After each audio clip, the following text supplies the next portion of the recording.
최근 미국 존스 홉킨스 병원의 한 회의실에서 대한민국이라는 작은 나라의 이름이 경이로운 탄성과 함께 뜨겁게 울려 퍼졌습니다. 전 세계에서 내로라 하는 의료진들이 모인다는 바로 그 존스 홉킨스에서 도대체 무슨 일이 있었던 걸까요?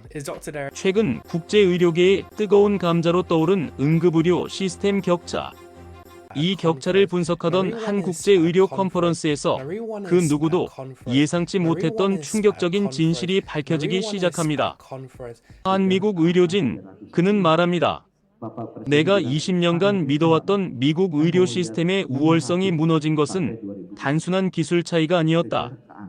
그것은 바로 대한민국이라는 나라의 혼이 담긴 생명을 향한 철학이었다. 존스 홉킨스 회의실을 뒤흔든 사건. 대체 그날 회의실에서는 무슨 일이 있었던 걸까요? 한 미국 의료진의 가슴을 뜨겁게 울리고 세계 최고 의료진들의 고정관념을 송두리째 바꿔놓은 대한민국의 위대한 진실. 그 충격적이고도 감동적인 이야기 지금 바로 시작합니다. 그 전에 잠깐 1초 만에 누를 수 있는 구독과 좋아요는 영상 제작에 아주 큰 힘이 됩니다. 저는 지난 5년간 미국에서 유학 생활을 하며 그들이 자랑하는 선진 의료 시스템을 직접 경험했습니다. 하지만 그 경험은 제가 예상했던 것과는 전혀 달랐어요. 오히려 한국에 대한 그리움과 자부심을 더욱 크게 만들어준 충격적인 깨달음의 연속이었죠. 미국 도착 후 첫 번째 충격은 친구 제이슨과 함께 갔던 응급실에서 시작됐습니다. 제이슨은 갑작스런 복통으로 고통스러워하며 응급실 문을 두드렸어요. 하지만 접수 데스크에서 가장 먼저 물어본 것은 그의 상태가 아니라 보험 카드였습니다. 보험 있으시죠? 응급실 기본 진료비만 $3,000입니다. 제이슨의 얼굴이 하얗게 질렸어요. 학생 보험으로는 커버가 안 된다는 거였습니다. 결국 그는 진통제 처방전 하나 받고 4시간을 기다린 끝에 집으로 돌아갔어요. 그런데 다음 날 제이슨은 맹장염으로 응급수술을 받아야 했습니다. 하루 늦은 진단 때문에 복막염까지 진행된 상황이었죠. 한국이었다면 이런 일은 일어나지 않았을 거야. 제이슨에게 이런 말을 해주고 싶었지만 그때만 해도 저 역시 미국 의료 시스템의 우수성을 의심하지 않고 있었습니다. 하지만 진짜 충격은 제이슨의 치료비 고지서를 받은 후였어요. 보험이 적용된 상태에서도 $30,000, 우리 돈으로 약 $4천만 원이 나왔습니다. 만약 보험이 없었다면 $120,000, 약 1억 6천만 원이었죠. 저는 그 순간 한국에서의 경험을 떠올렸습니다. 몇 년 전 저 역시 맹장염으로 응급실에 갔을 때 도착 20분 만에 수술실에 들어갔고 총 치료비는 보험 적용 후 30만 원이었어요.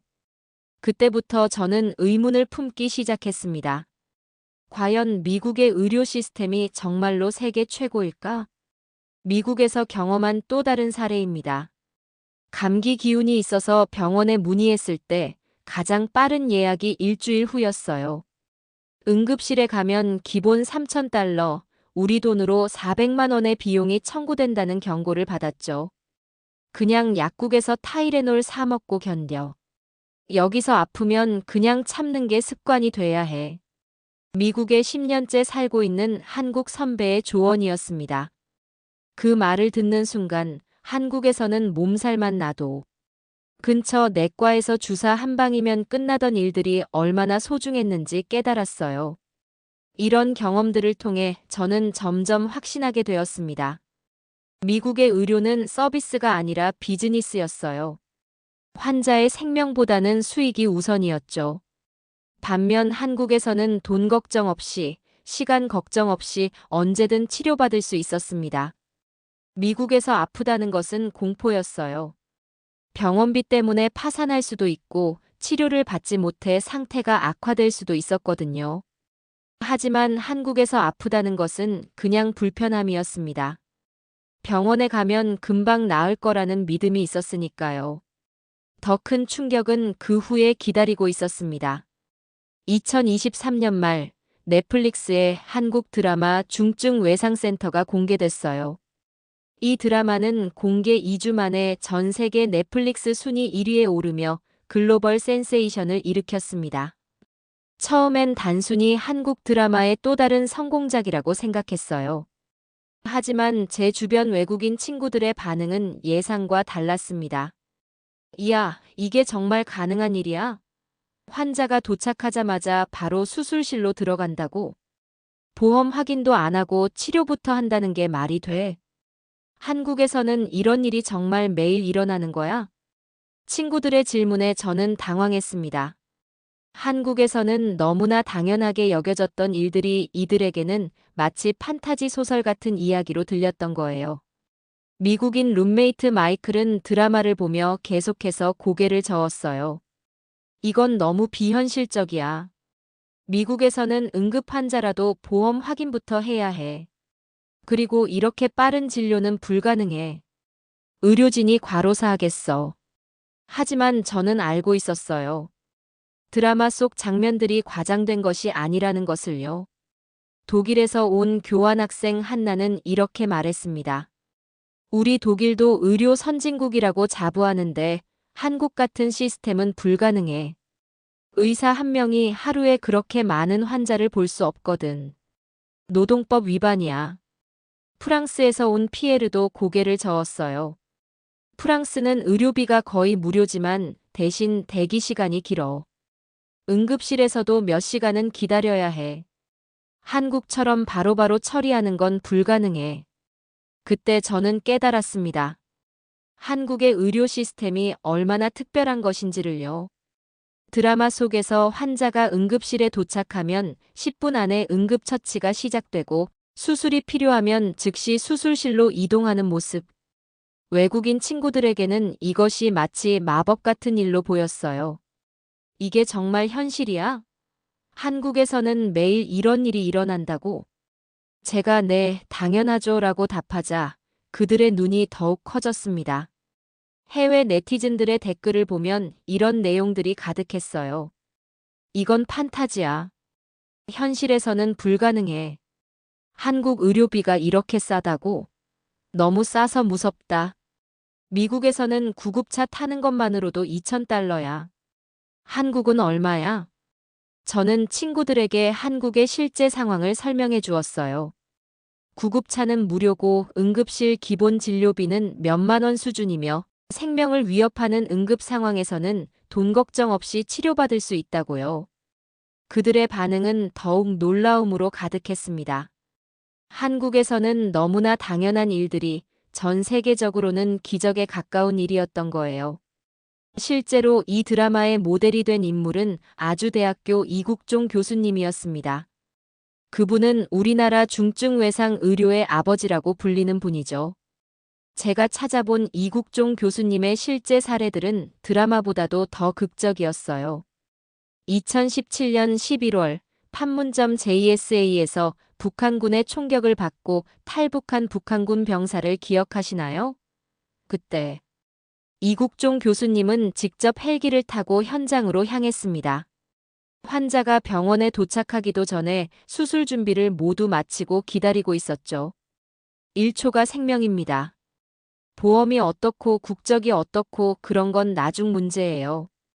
이국종 교수님의 이 말씀이 바로 한국 의료의 철학을 보여주는 것이라고 생각했어요. 저는 친구들에게 이런 실화들을 들려주었습니다. 하지만 그들의 반응은 더욱 놀라움으로 가득했어요. 이게 드라마가 아니라 현실이라고? 의사가 직접 헬기를 타고 구조 현장에 간다고? 보험 확인도 국적 확인도 안 하고 바로 치료한다는 게 정말이야? 제가 네, 정말입니다 라고 답하자 그들은 믿을 수 없다는 표정을 지었어요. 이국종 교수님의 또 다른 실화도 있었어요. 한때 에이즈 환자를 수술한 후에 그 사실을 알게 된 적이 있었다고 합니다. 주변에서 미리 알았더라면 어떻게 했을 것이냐고 묻자 이국종 교수님은 이렇게 답했다고 해요. 알았어도 똑같이 수술했을 것입니다. 환자는 환자일 뿐입니다. 이런 정신이 바로 한국 의료의 정수가 아닐까 싶었어요. 드라마에는 또 다른 감동적인 에피소드도 있었습니다. 임신 중이던 간호사가 과로로 인해 유산을 했음에도 불구하고 환자들을 위해 다시 현장으로 돌아오는 장면이었죠. 이 역시 실화를 바탕으로 한 것이라고 합니다. 미국인 친구들은 이런 이야기를 들으며 계속 고개를 저었어요. 이건 말이 안 돼. 의사가 자신의 안전도 생각 안 하고 환자만 생각한다고? 미국에서는 상상도 못할 일이야. 하지만 저는 알고 있었어요. 한국에서는 이런 일들이 정말로 일어난다는 것을요. 한국의 의료진들에게는 환자를 살리는 것이 최우선 가치였어요. 시스템이 불완전하더라도 자신이 힘들더라도 환자의 생명을 구하는 것이 가장 중요했습니다. 반면 미국에서는 시스템과 절차가 우선이었어요. 아무리 응급 상황이라도 정해진 절차를 따라야 하고 보험 확인을 먼저 해야 했습니다. 한국은 정말 특별한 나라인 것 같아. 의료진들이 환자를 위해 자신을 희생한다니. 독일 친구 한나의 말을 들으며 저는 한국에 태어난 것에 대한 자부심을 느꼈어요. 제가 미국에서 경험한 의료 현실은 더욱 충격적이었어요. 한국에서 온 교환 교수님의 따님이 갑자기 고열을 앓게 됐을 때의 일입니다. 체온이 40도까지 올라갔는데 병원에서는 내일 오후에 예약이 가능하다고 했어요. 응급실에 가려면 $500를 선불로 내야 한다고 했죠. 결국 그 교수님은 한국에서 가져온 해열제로 하룻밤을 버텨야 했습니다. 다행히 다음 날 열이 내렸지만 만약 상황이 악화됐다면 어떻게 됐을까요? 한국에 있었다면 밤이든 새벽이든 응급실에서 바로 봐줬을 텐데. 교수님의 한숨 섞인 말씀이 아직도 귀에 남아 있어요. 저 역시 비슷한 경험을 했습니다. 갑작스런 복통으로 병원에 연락했을 때 접수 직원은 이렇게 말했어요. 응급실은 최소 4시간 대기예요. 그리고 기본 진료비만 $3,000입니다. 보험 확인해 보세요. 한국에서 같은 상황이었다면 어떨까요?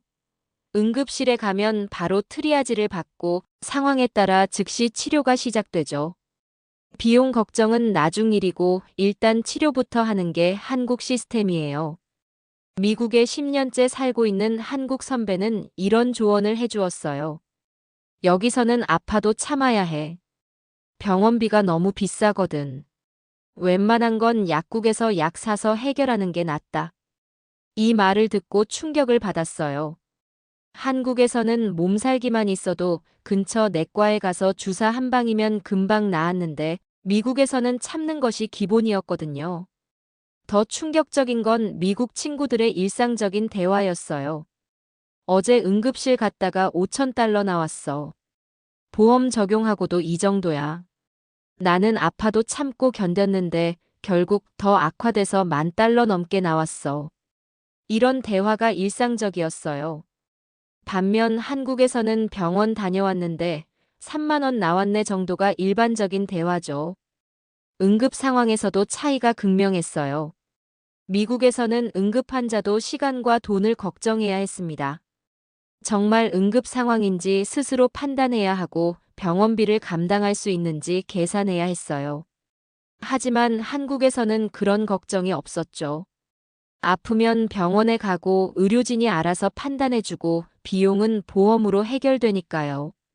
제가 만난 일본인 친구도 한국 시스템에 놀라워했어요. 일본도 의료비가 저렴한 편인데 한국은 정말 다른 수준이네. 속도도 빠르고. 싱가포르에서 온 친구는 이렇게 말했어요. 싱가포르는 의료 수준은 좋지만 비용이 비싸. 한국처럼 질도 좋고 비용도 합리적인 곳은 드물어. 이런 경험들을 통해 저는 확신했어요. 한국의 의료 시스템은 정말 특별하다는 것을요. 해외에서는 한국의 의료 시스템을 견제하는 목소리도 나오고 있었어요. 특히 미국의 일부 의료계에서는 한국식 의료 시스템은 불공정한 경쟁이라며 문제를 제기하기도 했습니다. 드라마 속에서 가장 인상적인 장면 중 하나는 병상이 부족한 상황에서도 만들면 됩니다라는 한마디로 수술을 진행하는 장면이었어요. 실제로 이국종 교수님의 실화 중에는 더욱 감동적인 이야기가 있습니다. 한때 에이즈 환자를 수술한 후에 그 사실을 알게 된 적이 있었다고 해요. 주변에서 미리 알았더라면 어떻게 했을 것이냐고 묻자 이국종 교수님은 이렇게 답했다고 합니다. 알았어도 똑같이 수술했을 것입니다. 환자는 환자일 뿐입니다. 이런 정신이 바로 한국 의료의 정수가 아닐까 싶었어요. 드라마에는 또 다른 감동적인 에피소드도 있었어요. 임신 중이던 간호사가 과로로 인해 유산을 했음에도 불구하고 환자들을 위해 다시 현장으로 돌아오는 장면이었죠. 이 역시 실화를 바탕으로 한 것이라고 합니다. 미국 친구들은 이런 장면들을 보며 이해할 수 없다는 표정을 지었어요. 이건 말이 안 돼. 임신한 간호사가 유산하고도 다시 일한다고? 미국에서는 노동법 위반이야. 의사가 36시간 연속 근무한다고? 이건 의료사고 위험만 높이는 거 아니야? 하지만 저는 알고 있었어요. 한국의 의료진들이 이런 희생을 감수하는 이유를요. 드라마 속 백강혁은 이런 대사를 했어요. 시스템이 완벽하지 않다는 걸 알고 있습니다. 하지만 그 시스템 안에서도 우리가 할 수 있는 최선을 다하는 것, 그것이 의사의 사명입니다. 이 대사를 들으며 저는 한국 의료진들의 마음을 조금이나마 이해할 수 있었어요. 실제로 한국의 응급실에서는 하루에 수십 명, 때로는 100명이 넘는 환자들이 몰려와요. 의료진 한 명이 감당하기엔 너무 많은 환자 수죠. 하지만 그들은 포기하지 않아요. 병상이 부족하면 복도에라도 침대를 놓고 의료진이 부족하면 휴식 시간을 포기하면서라도 환자를 돌봐요. 환자를 포기할 수는 없어요. 그게 우리 일이니까. 한국의 한 응급의학과 의사가 인터뷰에서 한 말이에요. 이런 마음가짐이 바로 한국 의료를 특별하게 만드는 것 같아요. 물론 이런 시스템에는 문제가 있어요. 의료진들의 과로, 번아웃, 의료사고 위험 증가 등 해결해야 할 과제들이 많죠. 하지만 중요한 건 그럼에도 불구하고 한국의 의료진들은 환자를 포기하지 않는다는 거예요. 시스템의 한계를 자신들의 희생으로 메우고 있는 거죠. 한국 의료진들은 정말 대단해. 자신보다 환자를 먼저 생각하니까. 독일 친구 한나의 말을 들으며 저는 한국 의료의 진정한 가치를 깨달았어요. 더욱 충격적인 건 해외 네티즌들의 반응이었어요. 중증 외상센터 관련 댓글들을 보면 이런 내용들이 가득했습니다. 이건 판타지야. 현실에서는 불가능해. 한국 의료비가 이렇게 싸다고? 너무 싸서 무섭다. 미국에서는 구급차 타는 것만으로도 2,000달러야. 한국은 얼마야? 특히 미국의 한 의사가 올린 댓글이 인상적이었어요. 한국처럼 하면 미국 병원의 절반은 망할 거야. 우리는 이익을 남겨야 하거든. 하지만 한국 의료진들의 철학은 정말 존경스럽다. 돈 벌려고 의사가 된 게 아니다라는 그들의 말이 부럽다. 이 댓글을 보며 저는 한국 의료의 근본적인 차이점을 이해했어요. 미국은 이익 중심의 의료 시스템이고 한국은 생명 중심의 의료 시스템이라는 것을요. 캐나다의 한 응급의학과 의사는 소셜미디어에 이런 글을 올렸어요. 한국 드라마를 보고 나니 우리가 얼마나 환자보다는 시스템을 우선시하고 있었는지 깨달았다. 물론 현실적인 제약이 있지만 적어도 마음가짐만큼은 배워야겠다. 호주의 한 간호사는 이렇게 댓글을 달았습니다. 한국 간호사들의 헌신을 보니 부끄러워졌다. 우리도 좀 더 환자 중심으로 생각해야겠다. 이런 반응들을 보며 저는 한국의 의료 드라마가 단순한 엔터테인먼트를 넘어서 전 세계 의료계의 새로운 패러다임을 제시하고 있다는 것을 깨달았어요. 하지만 동시에 우려스러운 점도 있었어요. 일부 서구 의료계에서는 한국의 의료 시스템을 지속 불가능한 모델로 규정하며 한국도 결국 서구식 시스템으로 바뀔 것이라고 예측하고 있었거든요. 영국에서 의학을 공부하고 있는 친구 데이비드는 이렇게 말했어요. 한국 시스템은 의료진의 관점에서 보면 지속 가능하지 않아. 의사 한 명이 하루에 100명 이상을 진료한다는 게 말이 돼? 영국에서는 하루 20-30명이 최대야. 하지만 저는 생각했어요. 과연 누가 옳은 걸까요? 의료진의 편의를 우선시하는 시스템이 옳을까요? 아니면 환자의 생명을 우선시하는 시스템이 옳을까요? 물론 의료진의 처우도 중요해요. 하지만 그렇다고 해서 환자를 외면할 수는 없죠. 한국 의료진들은 정말 대단해. 자신의 건강을 희생해서라도 환자를 살리려고 하니까. 프랑스 친구 피에르의 말을 들으며 저는 한국 의료진들에 대한 존경심이 더욱 커졌어요. 드라마 속에서 가장 인상적인 장면 중 하나는 병상이 부족한 상황에서도 만들면 됩니다라는 한마디로 수술을 진행하는 장면이었어요. 실제로 이국종 교수님의 실화 중에는 더욱 감동적인 이야기가 있습니다.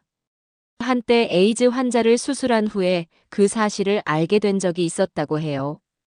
주변에서 미리 알았더라면 어떻게 했을 것이냐고 묻자 이국종 교수님은 이렇게 답했다고 합니다. 알았어도 똑같이 수술했을 것입니다. 환자는 환자일 뿐입니다. 이런 정신이 바로 한국 의료의 정수가 아닐까 싶었어요. 드라마에는 또 다른 감동적인 에피소드도 있었어요. 임신 중이던 간호사가 과로로 인해 유산을 했음에도 불구하고 환자들을 위해 다시 현장으로 돌아오는 장면이었죠. 이 역시 실화를 바탕으로 한 것이라고 합니다. 미국 친구들은 이런 장면들을 보며 이해할 수 없다는 표정을 지었어요. 이건 말이 안 돼. 임신한 간호사가 유산하고도 다시 일한다고? 미국에서는 노동법 위반이야. 의사가 36시간 연속 근무한다고? 이건 의료사고 위험만 높이는 거 아니야? 하지만 저는 알고 있었어요. 한국의 의료진들이 이런 희생을 감수하는 이유를요. 드라마 속 백강혁은 이런 대사를 했어요. 시스템이 완벽하지 않다는 걸 알고 있습니다. 하지만 그 시스템 안에서도 우리가 할 수 있는 최선을 다하는 것, 그것이 의사의 사명입니다. 이 대사를 들으며 저는 한국 의료진들의 마음을 조금이나마 이해할 수 있었어요. 실제로 한국의 응급실에서는 하루에 수십 명, 때로는 100명이 넘는 환자들이 몰려와요. 의료진 한 명이 감당하기엔 너무 많은 환자 수죠. 하지만 그들은 포기하지 않아요. 병상이 부족하면 복도에라도 침대를 놓고 의료진이 부족하면 휴식 시간을 포기하면서라도 환자를 돌봐요. 환자를 포기할 수는 없어요. 그게 우리 일이니까. 한국의 한 응급의학과 의사가 인터뷰에서 한 말이에요. 이런 마음가짐이 바로 한국 의료를 특별하게 만드는 것 같아요. 물론 이런 시스템에는 문제가 있어요. 의료진들의 과로, 번아웃, 의료사고 위험 증가 등 해결해야 할 과제들이 많죠. 하지만 중요한 건 그럼에도 불구하고 한국의 의료진들은 환자를 포기하지 않는다는 거예요. 시스템의 한계를 자신들의 희생으로 메우고 있는 거죠. 한국 의료진들은 정말 대단해. 자신보다 환자를 먼저 생각하니까. 독일 친구 한나의 말을 들으며 저는 한국 의료의 진정한 가치를 깨달았어요. 최근 들어 의료계에서도 이런 목소리들이 높아지고 있어요. 의료진의 근무 환경을 개선하고 적정한 수가를 보장하면서도 환자 중심의 의료 서비스는 계속 유지하자는 거예요. 실제로 이국종 교수님을 포함한 많은 의료진들이 이런 방향으로 노력하고 있습니다. 시스템을 개선하되 환자를 생각하는 마음은 변하지 않겠다는 거죠. 드라마 속에서 백강혁이 우리는 환자를 살리는 것이 목적이지 돈을 버는 것이 목적이 아니다라고 말하는 장면이 있어요. 이 대사를 들을 때마다 가슴이 뜨거워져요. 하지만 현실적으로 의료진들도 생활을 해야 하고 가족을 부양해야 합니다. 과도한 희생을 요구하는 것은 옳지 않죠. 그렇기 때문에 우리가 해야 할 일은 의료진들의 처우를 개선하면서도 지금의 의료 철학은 유지하는 거예요. 이것이 바로 한국 의료가 나아가야 할 방향이라고 생각합니다. 해외에서 이런 노력들을 지켜보는 의료계의 시선도 변하고 있어요. 처음에는 한국식은 지속 불가능하다고 비판적이었던 목소리들이 이제는 한국이 어떻게 이 문제를 해결할지 주목하고 있다고 바뀌었어요.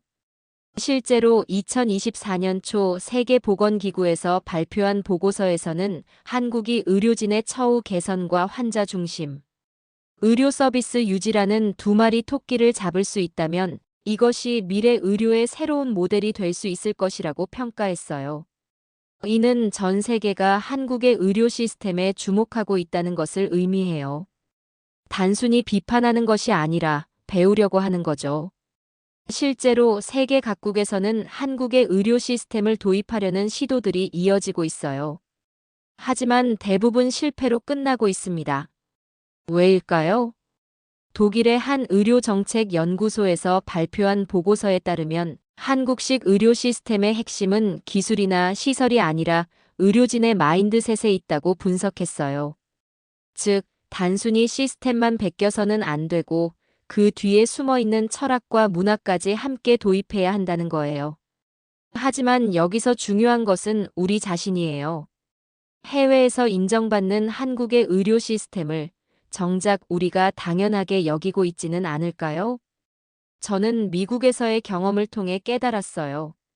한국에서 당연하게 여겼던 것들이 실제로는 얼마나 소중한 것인지를요. 아플 때 언제든 병원에 갈 수 있다는 것, 비용 걱정 없이 치료받을 수 있다는 것, 의료진들이 환자를 가족처럼 대해준다는 것. 이 모든 것들이 사실은 기적과 같은 일이었어요. 물론 한국의 의료 시스템도 완벽하지는 않아요. 개선해야 할 점들이 많이 있죠. 하지만 그 근본 정신만큼은 절대 잃어서는 안 된다고 생각합니다. 최근 젊은 의대생들 사이에서도 이런 의식의 변화가 일어나고 있다고 해요. 단순히 고소득을 위해 의사가 되겠다는 학생들보다는 정말로 환자를 치료하고 싶어서 의사가 되겠다는 학생들이 늘어나고 있다는 거예요. 이는 중증외상센터 같은 드라마의 영향도 있을 거예요. 의료진의 숭고한 사명감을 보여주는 이런 콘텐츠들이 젊은 세대들에게 좋은 영향을 미치고 있는 것 같아요. 하지만 무엇보다 중요한 것은 우리 모두의 인식 변화입니다. 의료 서비스를 당연한 것으로 여기는 것이 아니라 그 뒤에 숨어있는 의료진들의 노고를 인정하고 감사해야 하는 마음을 가져야 해요. 그리고 이런 소중한 시스템을 지키고 발전시켜 나가는 것이 우리의 책임이라고 생각합니다. 저는 이번 경험을 통해 한 가지 확신을 갖게 되었어요. 한국의 의료 시스템은 분명히 세계 최고 수준이며 우리가 자랑스러워해도 될 만한 것이라는 거예요. 물론 앞으로도 계속 발전시켜 나가야 하겠지만 적어도 지금까지 이룩한 성과만큼은 충분히 자부심을 가질 만합니다. 해외에서 생활하며 느낀 것은 한국만큼 환자를 생각하는 의료 시스템을 가진 나라는 정말 드물다는 거예요. 이것이 바로 우리가 지켜나가야 할 가장 소중한 자산이라고 생각해요. 결국 의료란 기술의 문제가 아니라 마음의 문제예요. 환자를 어떤 마음으로 대하느냐, 생명을 어떻게 생각하느냐에 따라 모든 것이 달라집니다. 한국의 의료진들이 가지고 있는 이런 마음가짐이야말로 우리나라가 세계에 자랑할 수 있는 가장 큰 자산이라고 생각해요. 앞으로도 이런 정신이 계속 이어져 나가기를 바라며 동시에 의료진들의 처우도 개선되어서 더욱 지속 가능한 시스템이 되기를 기대합니다. 이상으로 제가 미국에서 직접 경험하고 느낀 한국 의료 시스템의 진짜 모습에 대한 이야기를 마치겠어요. 한국에 태어난 것에 대한 감사함과 자부심을 다시 한번 느끼는 시간이었습니다. 우리 모두 한국의 의료진들에게 감사하는 마음을 갖고 이런 소중한 시스템을 지켜나가는데 함께 노력해야겠어요. 그것이 바로 우리가 할 수 있는 가장 의미 있는 일이라고 생각합니다. 의료진의 관점에서 보면 지속 가능하지 않아. 의사 한 명이 하루에 100명 이상을 진료한다는 게 말이 돼. 영국에서는 하루 20-30명이 최대야. 하지만 저는 생각했어요. 과연 누가 옳은 걸까요? 의료진의 편의를 우선시하는 시스템이 옳을까요? 아니면 환자의 생명을 우선시하는 시스템이 옳을까요? 물론 의료진의 처우도 중요해요. 하지만 그렇다고 해서 환자를 외면할 수는 없죠. 한국 의료진들은 정말 대단해. 자신의 건강을 희생해서라도 환자를 살리려고 하니까. 프랑스 친구 피에르의 말을 들으며 저는 한국 의료진들에 대한 존경심이 더욱 커졌어요. 하지만 무엇보다 중요한 것은 우리 모두의 인식 변화입니다. 의료 서비스를 당연한 것으로 여기는 것이 아니라 그 뒤에 숨어 있는 의료진들의 노고를 인정하고 감사해야 하는 마음을 가져야 합니다. 그리고 이런 소중한 시스템을 지키고 발전시켜 나가는 것이 우리의 책임이라고 생각합니다. 저는 이번 경험을 통해 한 가지 확신을 갖게 되었습니다. 한국의 의료 시스템은 분명히 세계 최고 수준이며 우리가 자랑스러워해도 될 만한 것이라는 것입니다. 물론 앞으로도 계속 발전시켜 나가야 하겠지만 적어도 지금까지 이룩한 성과만큼은 충분히 자부심을 가질 만합니다. 해외에서 생활하며 느낀 것은 한국만큼 환자를 생각하는 의료 시스템을 가진 나라는 정말 드물다는 것입니다. 이것이 바로 우리가 지켜나가야 할 가장 소중한 자산이라고 생각합니다. 결국 의료란 기술의 문제가 아니라 마음의 문제입니다. 환자를 어떤 마음으로 대하느냐, 생명을 어떻게 생각하느냐에 따라 모든 것이 달라집니다. 한국의 의료진들이 가지고 있는 이런 마음가짐이야말로 우리나라가 세계에 자랑할 수 있는 가장 큰 자산이라고 생각합니다. 앞으로도 이런 정신이 계속 이어져 나가기를 바라며 동시에 의료진들의 처우도 개선되어서 더욱 지속 가능한 시스템이 되기를 기대합니다. 이상으로 제가 미국에서 직접 경험하고 느낀 한국 의료 시스템의 진짜 모습에 대한 이야기를 마치겠습니다. 한국에 태어난 것에 대한 감사함과 자부심을 다시 한번 느끼는 시간이었습니다. 우리 모두 한국의 의료진들에게 감사하는 마음을 갖고 이런 소중한 시스템을 지켜나가는데 함께 노력해야겠습니다. 그것이 바로 우리가 할 수 있는 가장 의미 있는 일이라고 생각합니다. 여러분은 어떻게 생각하시나요? 한국의 의료 시스템에 대한 여러분의 경험이나 생각을 댓글로 남겨주세요. 그리고 이 영상이 도움이 되셨다면 구독과 좋아요, 그리고 주변 분들과의 공유도 부탁드립니다. 더 많은 사람들이 한국 의료의 소중함을 알 수 있도록 말이죠. 다음에도 더욱 흥미로운 이야기로 찾아뵙겠습니다. 감사합니다.